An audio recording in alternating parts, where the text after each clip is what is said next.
Hello, Mark. I'm Yuki. My student number is SO441042. I'm a sophomore. The speech title is Why You Should Talk to Strangers by Kyo Stark. There are things we say when we catch the eye of a stranger or neighbor walking by. We say, Hello, how are you? It's a beautiful day. How do you feel? These sound kind of meaningless, right? And in some ways, they are.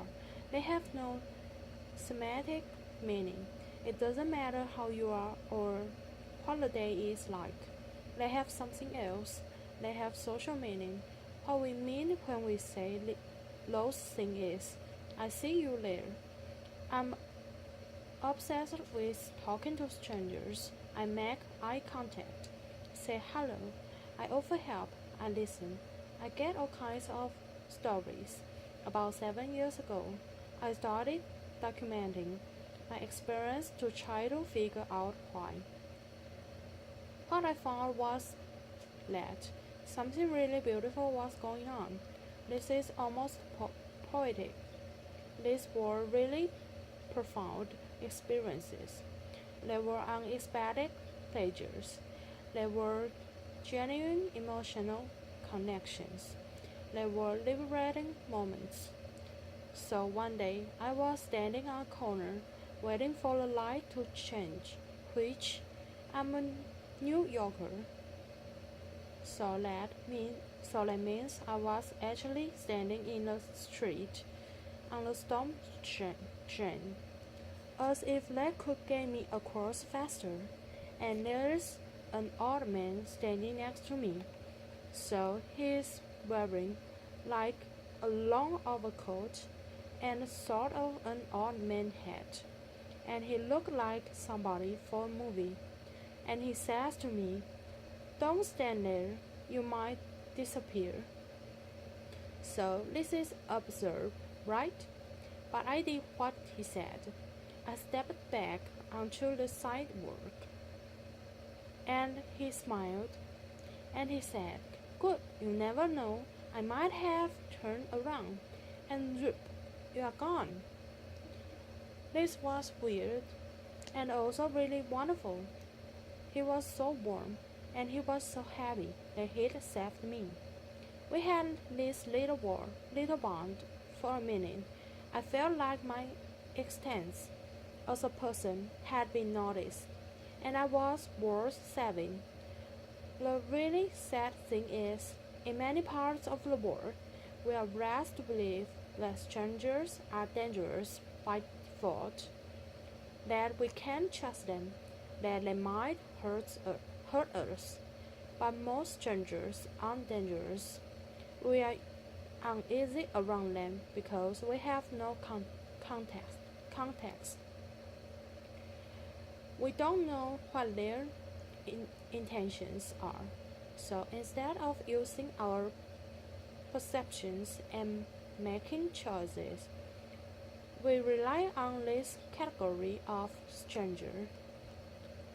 I have a 4-year-old. When I say hello to people on the street, she asks me why. She says, Do we know them? I say, No, they're our neighbor. Are they our friend? No, it's just good to be friendly. I think twice every time I say that to her because I mean it. But as a woman, particularly, I know that not every stranger on the street has the best intentions. It is good to be friendly, and it's good to learn when not to be.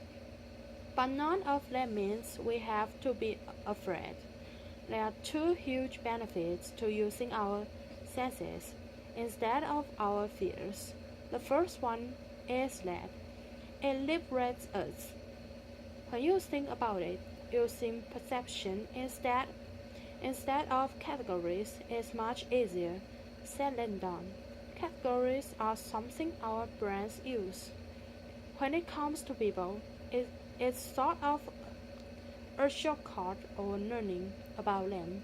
We see male, female, young, old, black, brown, white, stranger, friend, and we use the information in that box. It's quick, it's easy, and it's raw to bias. And it means we are not thinking about people as individuals. I know an American researcher who travels frequently in Central Asia and Africa alone. She is entering into towns and cities as a complete stranger. She has no bonds, no connections. She is a foreigner. Her survival strategy is this: get one stranger to see you as a real, individual person. If you can do that, it'll help other people see you that way too. The second benefit of using our senses has to do with intimacy. I know it sounds a little counterintuitive, intimacy and strangers, but these quick interactions can lead to little feeling that's sociological, fleeting intimacy. So it's a brief experience that has emotional dissonance and meaning. It's a good feeling I got from being saved from the death trap of the storm drain by old men, or how I feel like part of a community when I talk to somebody on my train on the way to work. Sometimes it goes further. Researchers have found that people often feel more comfortable being honest and open about their inner selves with strangers than they do with their friends and their families. That they often feel more understood by strangers.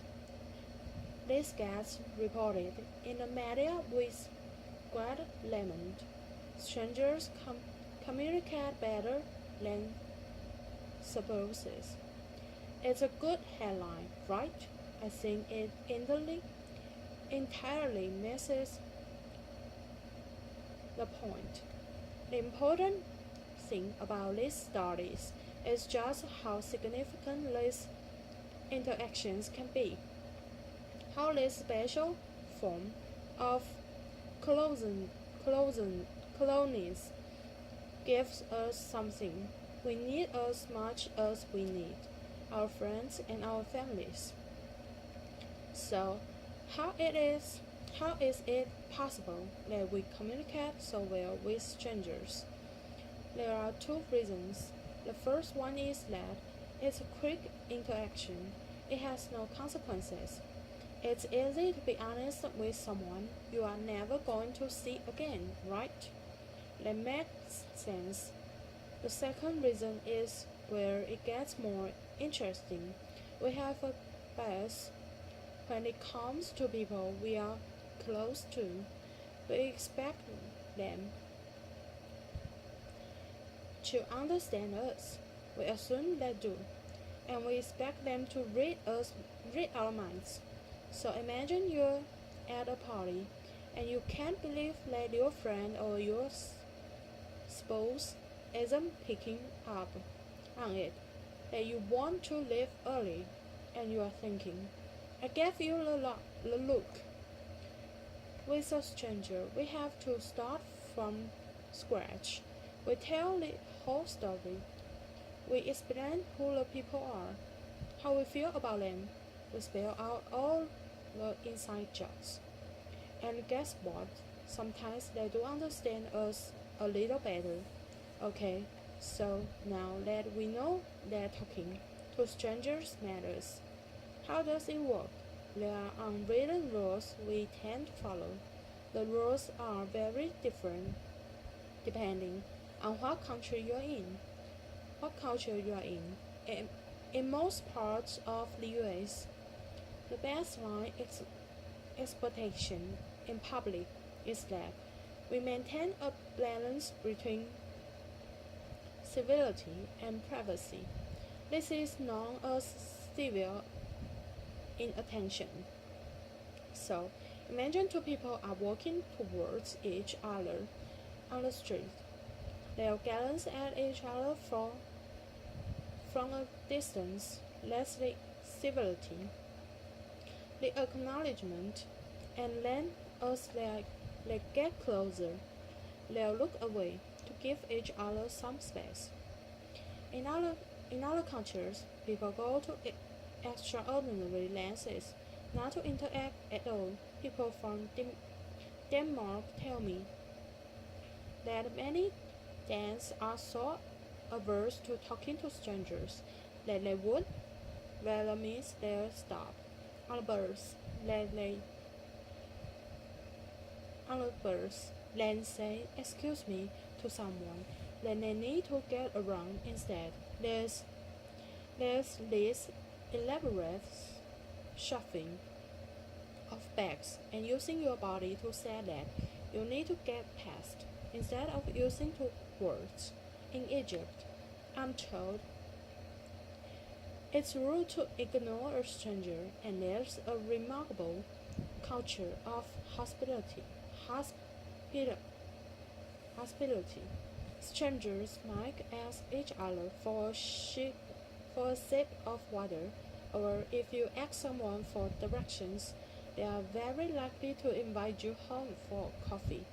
We see these unwritten rules most clearly when they are broken, or when you are in a new place and you are trying to figure out what the right thing to do is.